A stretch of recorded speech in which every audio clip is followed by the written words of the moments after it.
human beings, welcome back to another video.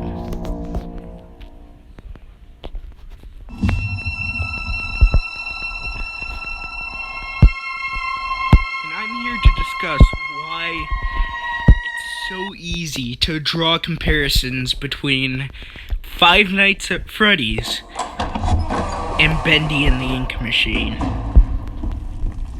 Alright, Joey. I'm here. Let's see if we can find what you wanted me to see. And this will be the first in the many trying to connect the story of FNAF and the story of Bendy and the Ink Machine And here's my old together. desk. I wasted so much time in this chair. First, let's look at surface level Looks like they knocked out a details. wall or two after Things I left. that people will Guess notice, it took a but few then people to replace me. not notice, then completely ignore, either because it's irrelevant to the main story of either game, or there's just not enough evidence to prove it. But I'm here to dissect this. So this poster, which is Bendy and the Dancing Demon, is very reminiscent of FNAF's Celebrate poster in FNAF 1. Also, as soon as you enter the studio, the front part of the lobby looks like a stage. If you remove all the studio stuff and just keep the stuff centered, and just keep that Bendy cutout, raise the floor a bit, and then put it on there, you would probably see a stage.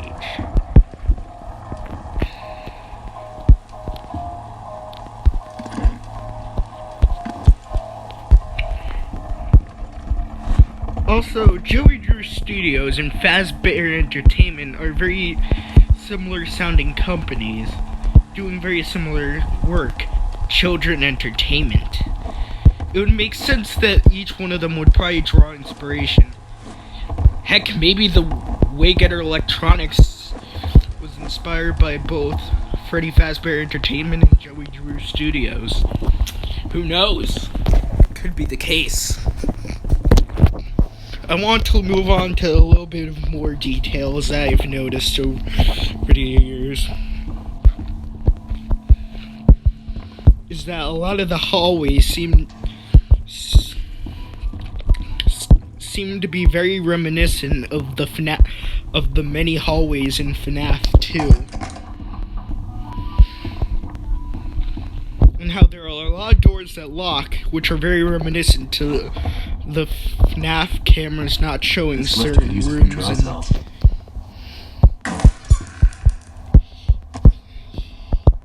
all FNAF games. There's always a room that you literally cannot see in every single FNAF game. I don't know if this is true or not. If it's not, then please go ahead in the comments. I don't care.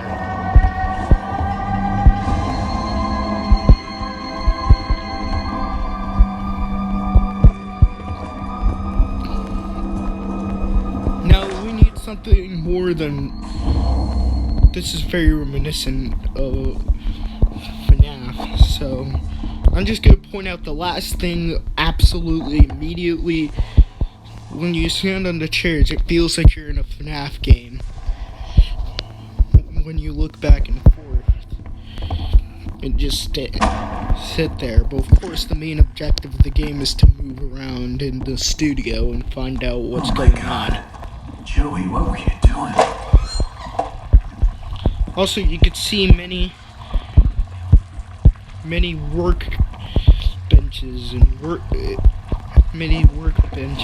and character designs, and even, hey, what's this? Yes, it looks like a working station. Something that a technician would use.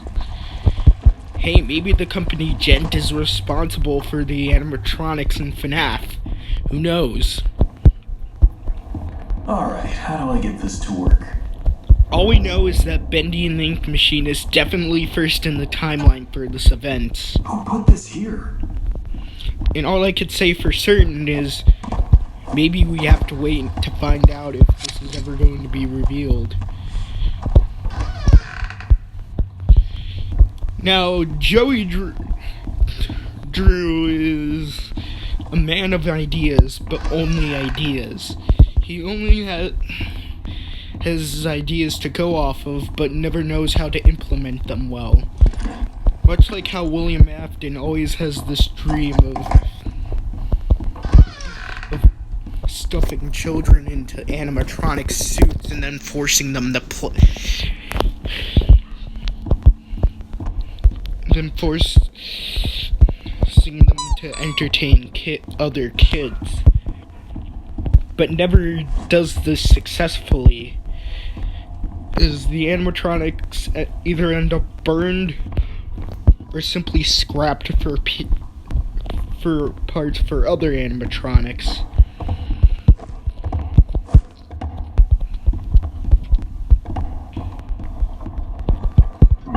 A lot of the writing on Joey Drew's studio's walls are very reminiscent of FNAF as well.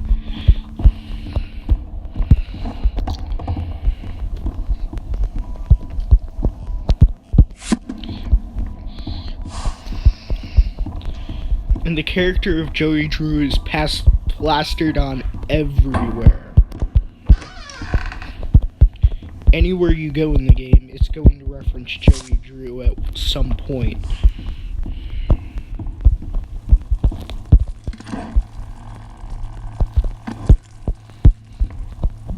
The writing on the walls of Dreams Come True is very reminiscent of It's Me from FNAF 1.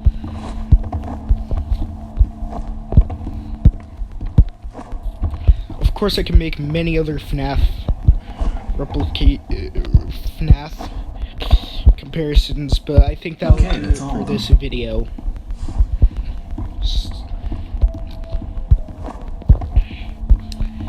Now to make a timeline of events. First, Joey Drew Studios opens. Henry and Joey Drew start making cartoons off of a character named Bendy. Henry's first design was rejected, but I figure he stuck around for a bit before quitting. He eventually quit, returning to the studio once again, and I'm assuming what would be the 80s, because it seems the studio's in advanced stages of decomposing and is basically nothing more than a wreckage at this point. So I figured it would be a long time since Henry returned to the studio. The Gent Company had moved on to Fazbear Entertainment, making robots to entertain kids. But each time they tried to do so, a man named William Afton keeps stuffing these kids into the animatronic suits. So eventually they came up with a design detail that may help it so that doesn't happen. William Afton, we could probably safely assume, was a big fan of Joey Drew. He probably enjoyed his work a lot, which is why he tried to replicate it with the animatronics. He wasn't trying to make his own work. He was trying to replicate something that a man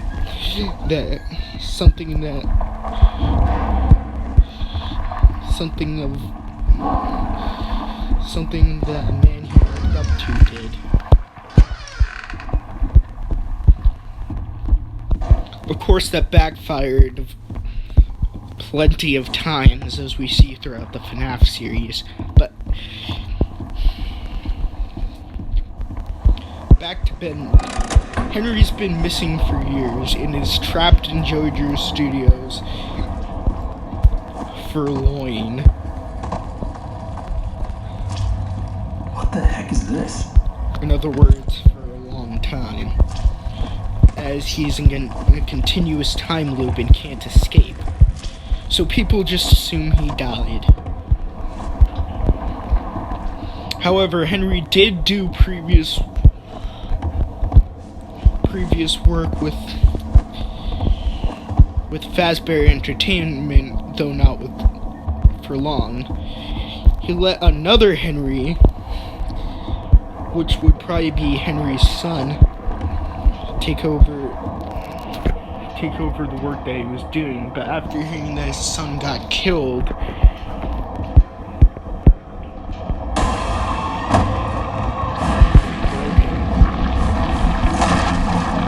but he couldn't escape the time loop. He couldn't help it. He's stuck in this studio forever, and there's absolutely no escape. But maybe someday there might be an escape.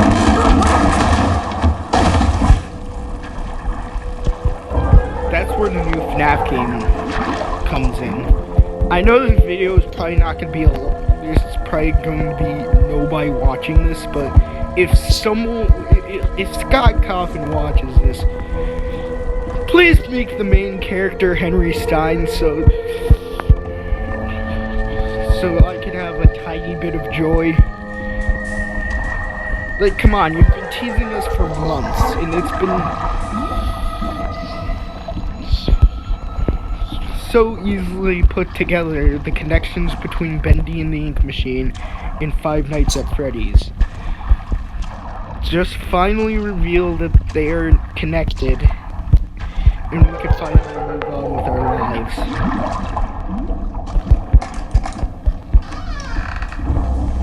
Of course, I'm not expecting an entire crossover.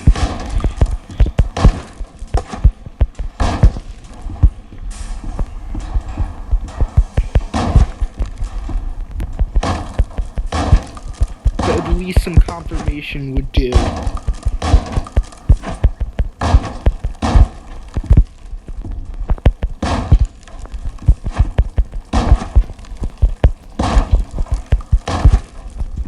Like, I'm not expecting Bendy to fight Freddy from FNAF. I'm just like, maybe expecting a bit of an Easter egg or a tiny bit of a detail that says, hey, these two games are connected.